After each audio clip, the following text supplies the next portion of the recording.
Hey guys, how's it going? Welcome back to another video. Welcome back to another episode on Beyond the Touchline. This is the pre-game week show for Game Week 23. Now, just before we continue, I just want to say thank you very much. One of our videos have finally surpassed the 100 views mark. It is a small milestone, but it's still a milestone nonetheless. So I thank you very much for that support.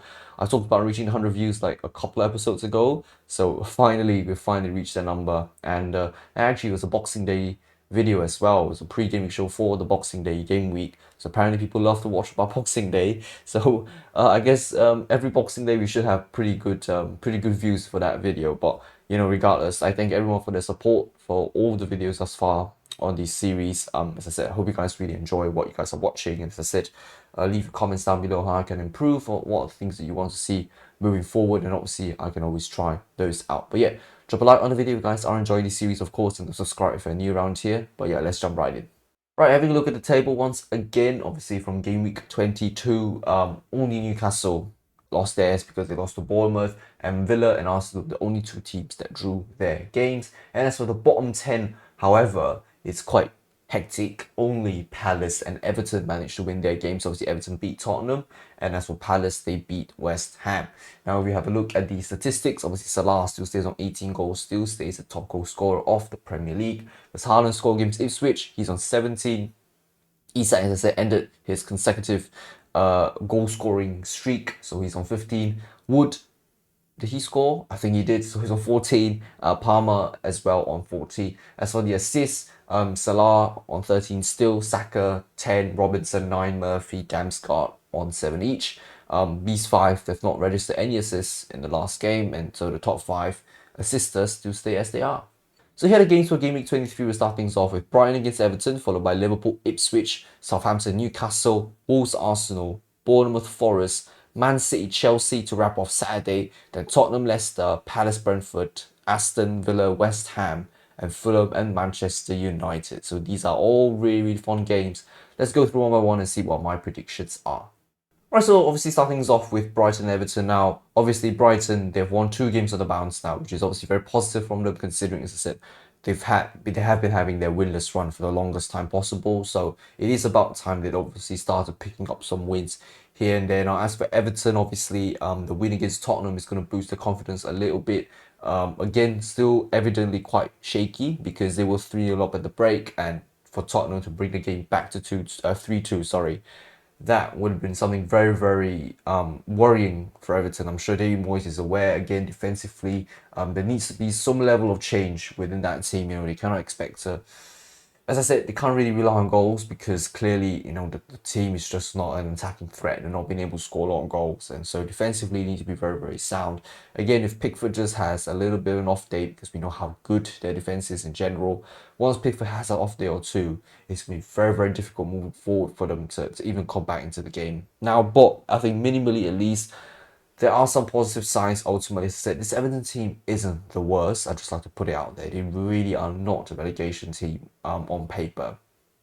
But it's just remarkable to me how they're still struggling as a unit to perform and to come into games and be a lot more convincing. It's very weird for me, and I think even then in this transfer window, I don't think they've signed anybody. I think Brighton is sort of have been suffering like the same fate. So it's going to be very interesting. I think had the win not happened for Everton against Tottenham, or like had I not seen something a little bit more positive from Everton, I think I would have come to this game thinking that yeah, Brighton probably going to smash Everton out of the park here. But for this one, I've gone a little bit, I wouldn't say apprehensive or doubtful, but a result that I think might be reflective of what's happening at this current state of time with both teams.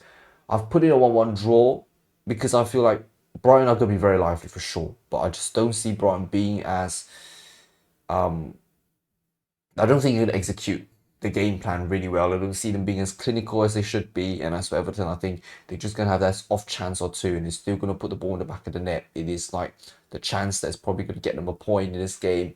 It feels like it's heading into that direction, but obviously I'm not too sure. But honestly, on a good day, I genuinely expect Everton to lose this one. So if Everton do win this game, it would be a huge shock for me. And again, if it's 2 wins on the bounce at Everton as well, it could get better for them. Not too sure, but just saying. Right, Liverpool and Ipswich. Now, this should be a very, very interesting one. Now, obviously, Liverpool, a team that's been flawless throughout the entirety of this season so far, in my opinion. 7 out of 7 wins in the Champions League as well. Perfect record. They look absolutely impeccable and they look untouchable in a lot of situations and even in games. It's crazy to see how good Liverpool have been this season. As for Ipswich, they've not been good, evidently, on paper, but they've been fighting as much as they could to try and get a result at times. As I said in the last episode as well, it's getting a lot bleaker for them when it comes to trying to survive in the Premier League. And obviously, the last game facing Man City and to get smashed 6-0 at home, coming to this game against Liverpool at Anfield, it's not gonna it's really not good for them. Not positive at all whatsoever. It's getting more and more worrying for them. I mean, ultimately, I think it depends on that mentality. They're going to come in with the game with a don't care mentality, just come in and play their best game possible, play the best football that they can, and come out of the game proud, despite whatever the result is. It might still work in their favour, come with this, like I say, YOLO attitude. But if it's just, them really just sort of starting to face the fact that, yeah, they could be relegated again, this is not a positive mindset within the team. I think McKenna needs to ensure that this does not stay this sort of mindset. Yes, I know, sort of telling them to evade reality, but at the same time, just tell them that to let the players know to have a little bit of faith. They're not out of it until it's mathematically impossible. They still have to have every single fighting chance that they can. But again, as for Liverpool, they've just been very, very, very good. I think every team that faced them, it's the same how teams when they face City, right? That little bit of fear, that fear factor that immediately presents itself is very, very worrying. It is too much to handle sometimes. But for this one, how do I think it's going to go? I honestly, genuinely do not know. I mean, obviously, as I said, on paper, right, we should expect very clearly, very, very clearly, right, a Liverpool smashing. But I've chosen to put 1-1 draw for this one. And I'm not too sure why.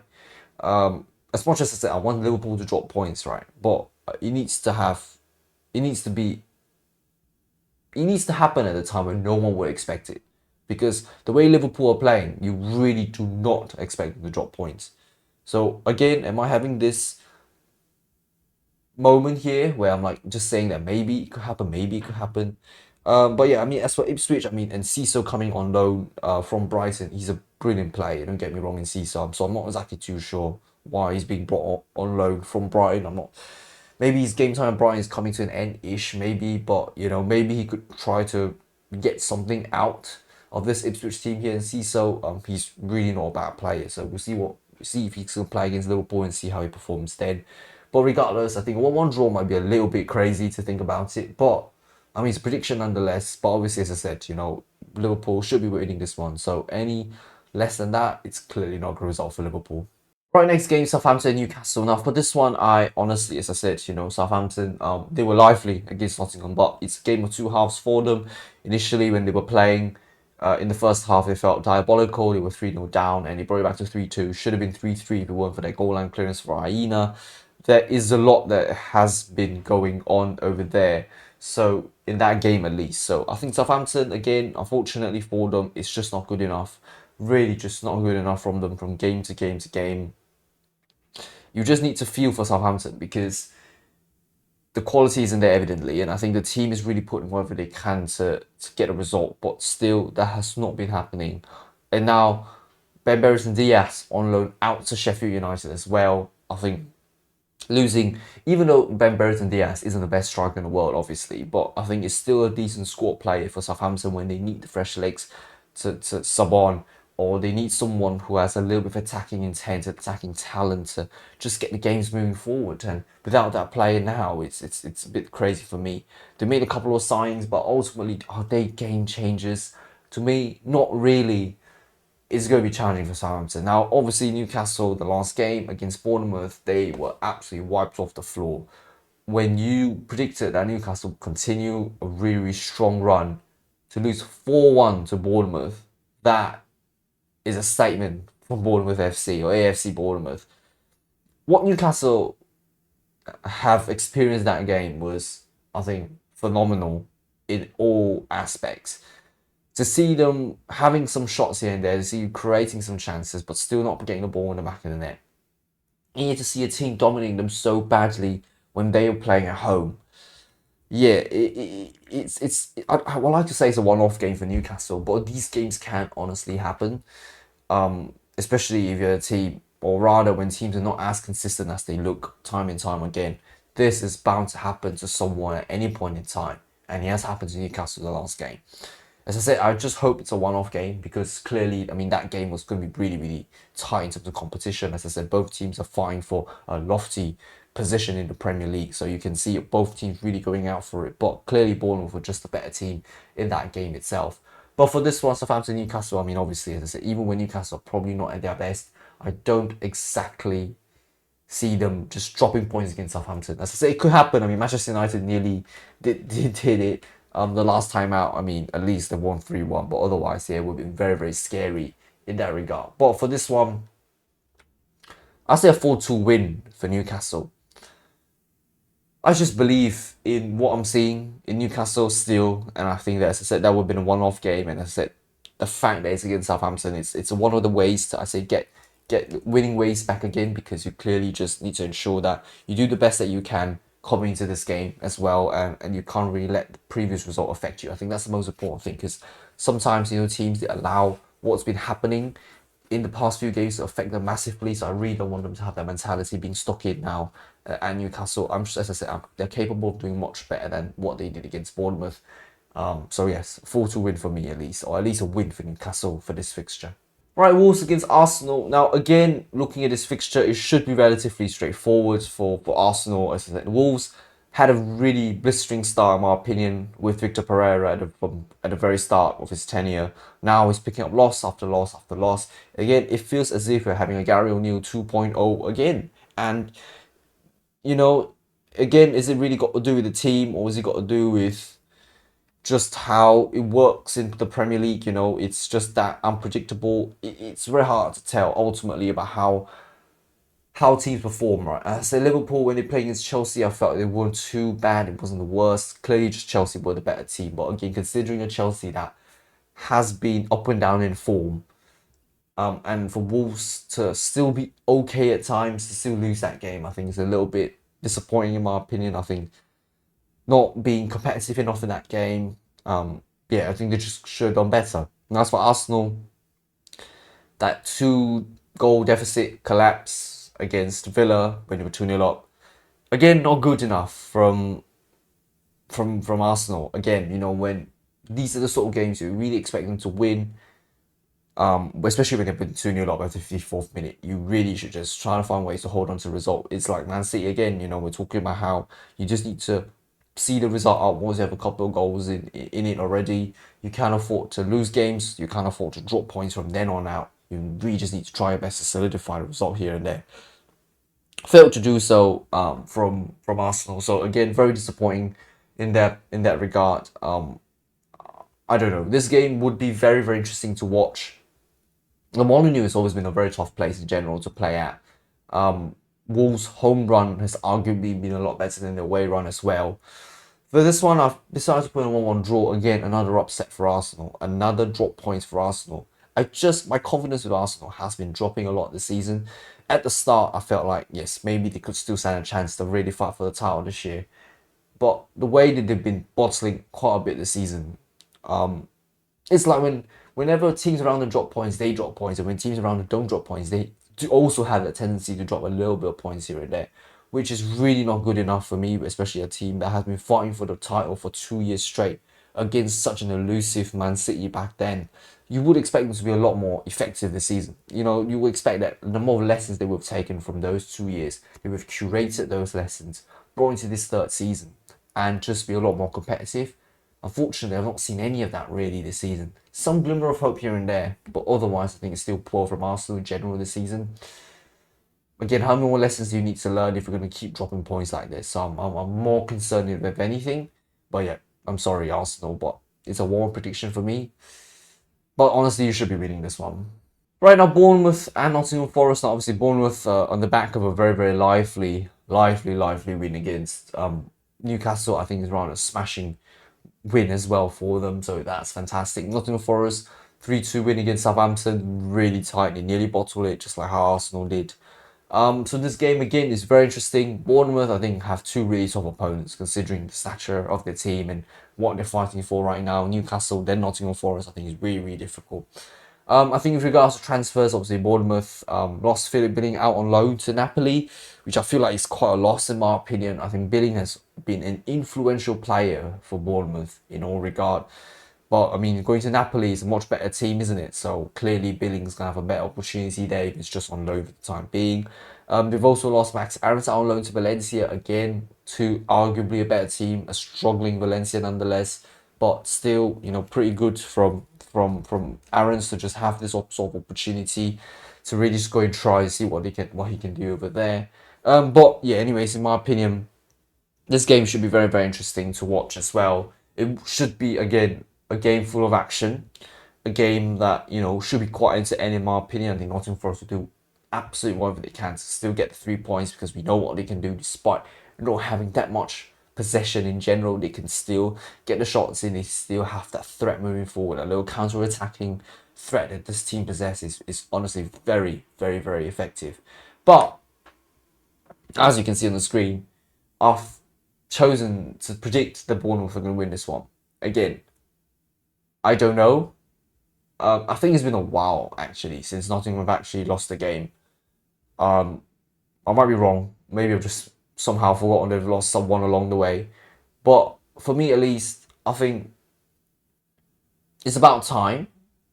It sounds mean to say, but I think it's about time that Nottingham Forest sort of tasted a loss again. I think there've been a lot of highs for Nottingham that maybe just needs one game to bring them back to earth a little bit and to realise that they're not perfect. But ultimately, I still think Nottingham Forest are a fantastic team.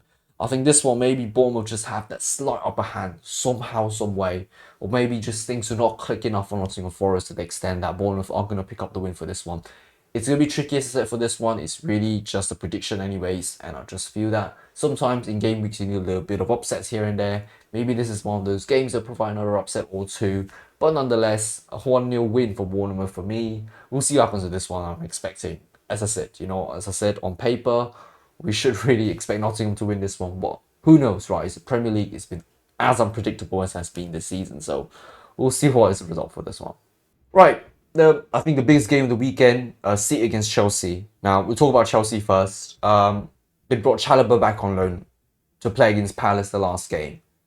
Wolves the last game. And obviously, when I was recording that session, immediately recorded after that game, and I didn't really watch that game either, so it was a bit of a rush to get the recording done for that one. But Chalobah was insane. After I recorded that video, I watched the whole game again-ish, and yes, insane from Chalobah. Absolutely ridiculous performance. Should have gotten that goal, but Madueke just had to convert that in just in case, the ball wasn't going to go over the line, whatever it is. Chalobah was insane. Obviously, then that goal translated and therefore an assist for Madueke. But we'll see what happens in this one, whether or not Chalobah will still play against City. I think he probably should be. I think his performance at Palace was pretty good, and I can see why at the end of the day he got the long recall, despite initially not clicking it at Chelsea at the very start of the season. So Maresca clearly saw something in him to just get him back in and just try. For this one against City now, this is the the reverse fixture rather for the very first game week. City won 2-0 for this one. Kovacic and Haaland, I think, were the goal scorers. Might be the other way around. Haaland and then Kovacic. But nonetheless, this game will be the game of the week for sure. And it will be very interesting to see how both teams perform. Up and down in form, as I said. Looking at City, that crushing 4-2 defeat against Paris. Ultimately, the Champions League is at stake. Can you believe it? I'm saying this 19 months after winning the Champions League. Their Champions League is at stake, Man City, which sort of makes me love this new format even more. I really hated this new format when they first announced it. I was like, this completely doesn't make sense. I'm not talking about I was comfortable with the old format. I just didn't see this format just being any good, to be honest. But after seeing City and now seeing City having the potential to actually get knocked out, and the most they can reach is the playoffs, I think it's great in terms of healthy competition where you can have upsets up and down the field and maybe just, Some teams just don't do well, and that's about it, really. You're just going to get knocked out. But again, back to City, 3 signings in, obviously Kusanov, Reece, and Marmoush coming in. I may do another video on how I think the transfer window has gone for City themselves only. But I think to just briefly touch on it, I want to see them play. I really need to see them play. Clearly, in that game against Paris, first of all, the legs, as I said this multiple times this season, right? The players are getting older and older and older. They don't really have the legs to keep up after 70 minutes. We don't have the legs, we don't have the depth and everything. As I said, players getting injured. Oscar Bob's still injured. Rodri is still injured. As I said, we are just lacking depth, really, in the team, despite having the quality. But clearly, not everybody can run for 90 minutes straight. Mamouche is a great signing in terms of getting at least an Alvarez replacement directly, and maybe even something more as well. The versatility of Mamouche will be crucial. Getting 2 centre-backs in, again, although they're relatively young, which is my concern because they're so young, I don't exactly feel like the experience is really going to bring value to the team. It's only that youth exuberance, essentially, that's bringing in. But of course, some level of experience playing at Lawrence, playing at Palmares. Surely there's a little bit of experience there, and obviously with a little bit of training, play development, they should honestly get better. But yes, as I said, the signings are lively. But as I said, we need to see them play games already this season because clearly it's not working out with what we're having already. The 4-2 winning against Paris, again, it's just another wake-up call. Really, Paris is just too good, so you're just too bad. Signings aren't always the answer to questions, but at least they give a little bit of hope. As I said, the players are getting older, City, the overall squad age is increasing day by day. So clearly we need youth, clearly we need replacements nonetheless. So signs are, in some sense, I say inevitable. I know about the charges, etc., but I think I don't want to touch on that. It's not for me to say what's happening about that. It is what it is. But for this one, I've put another renewal in for City. I don't care at this point. I'm as delusional as it can get, really. I love my team and I want to support them in every way possible. And I believe that they can really get a result against Chelsea. And if they don't, again, it's just on the ranting session, essentially, on them. But nonetheless, I want to have faith in my club because I know on very, very good days, I know what they're capable of. I do hope we get a win for this one against Chelsea because we desperately need it. Right, Tottenham and Leicester. Now, this one, again, I am honestly not too sure. Both teams are struggling more than ever in general. It is like another relegation 6-pointer in some sense. Tottenham, as I said, because of the injuries that they've been having, has really been affecting them ultimately. But still, against a Leicester that has been struggling so much, Ruud van Nistelrooy is struggling as much as he has been. Exactly how is he going to change this team? I honestly do not know. It's not positive in any shape or form, so don't get me wrong on that one. I believe for this one, it should be another one of those games for Leicester, challenging, very difficult to get results. In some sense, they're different from Ipswich in that regard, where Ipswich can look lively when they attack. Leicester just don't. They just don't look lively at all. They look very exasperated moving forward, and it's very worrying. I think it's almost as if they've just already conceded defeat, that they're going to get relegated again. But for Tottenham, this is the game where, again, on paper, you're so much better, and clearly you want to get the best result possible to ensure that you just get a win on board, essentially, for Anke. I mean, as I said, he's lost so many games already and lost another one against Everton as well. It's really not going to do him any sort of favours. Should be a 2-1 win for Tottenham. At least a win from Tottenham. They really can't afford to drop any more points.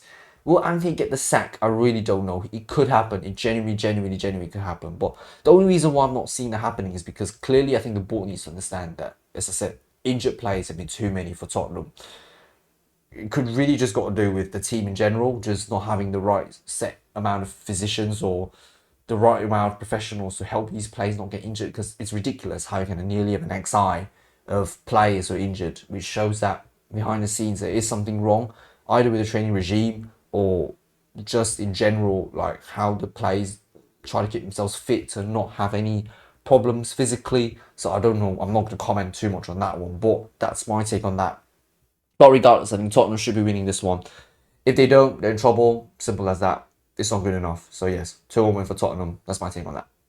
Right, Palace and Brentford. Now, two teams that I think have arguably been having a little bit of, not having a little bit, a lot of inconsistency in the Premier League. I think it's more towards Brentford's side anyways.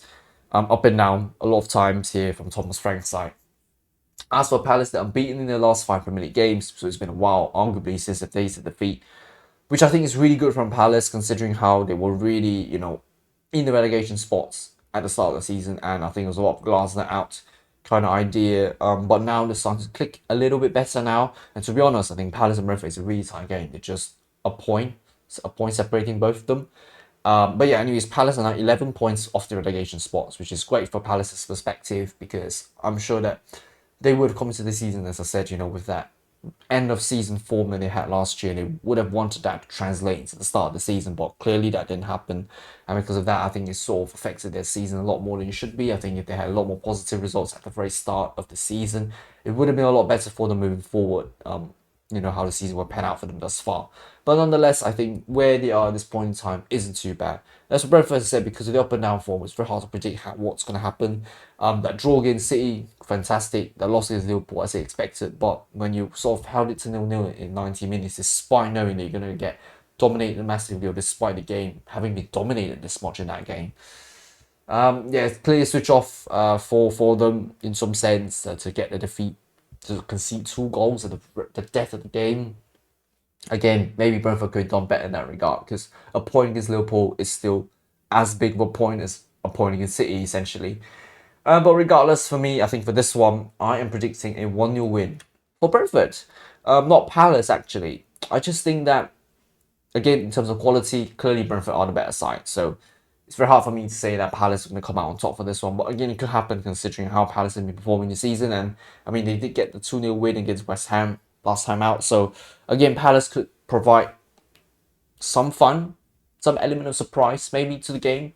But I expect Palace to be competitive. I just don't think, in terms of quality or how the game is going to pan out, I just don't exactly believe that, Brentford are going to lose to Palace in this one. So that's my take on it for this one. Right, Villa and West Ham. For this one, again, it's the repeat of the FA Cup fixture that just happened. Graham Potter's first game in charge. Disappointing defeat, in my opinion, to lose 2-0 again to Palace, where the teams surrounding you should be just trying to tell yourself to get a win.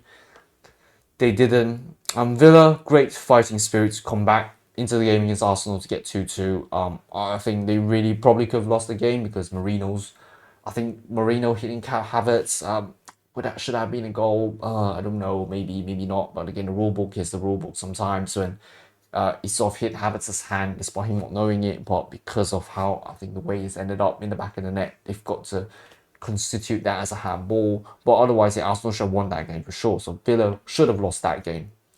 But still, the fighting spirit was there for Villa to get at least 2 goals back and to bring the result to a draw nonetheless.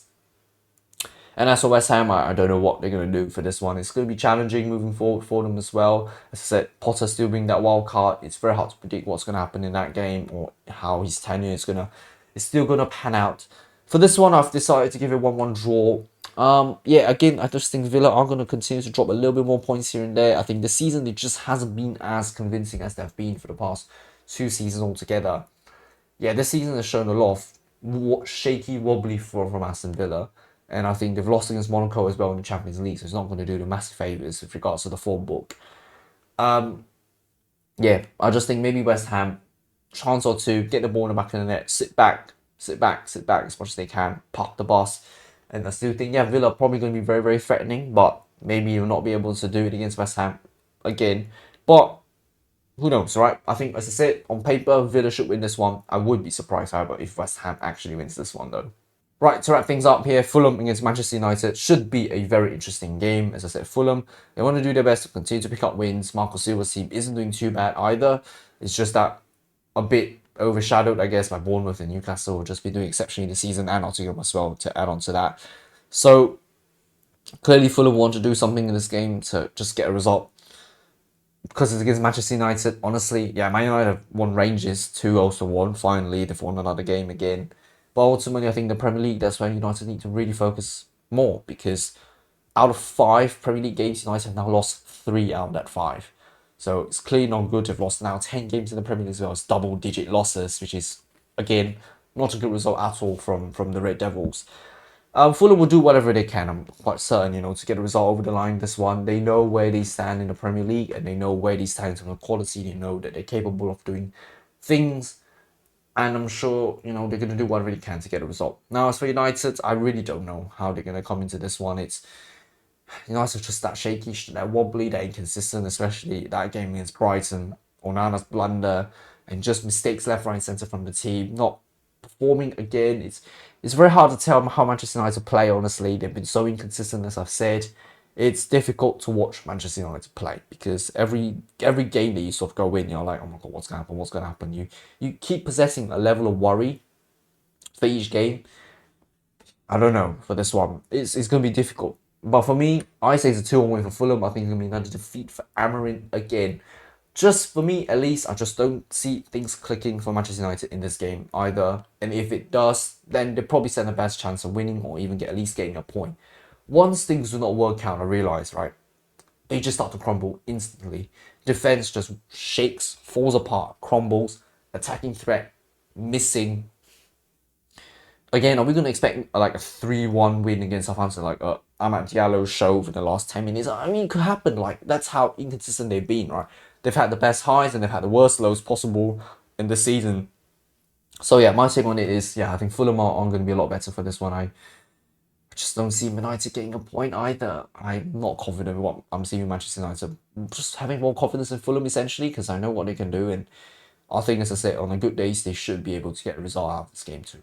Right, that will be it, guys. Thank you very, very much for watching. As I said, drop a like on the video, guys. Have enjoyed, and of course, subscribe if you're new around here. Get discussing in the comments down below how you guys think this game week will pan out, and maybe for the rest of the season as well. What would that do for the rest of this season? But as I said, thank you very, very much for the support. I appreciate all of the support that you guys give, and I'll continue to make content, and I'll continue to talk about football, which is something I absolutely love. But yeah, that'll be it for me. I'll see you guys in the next one. Until then, goodbye.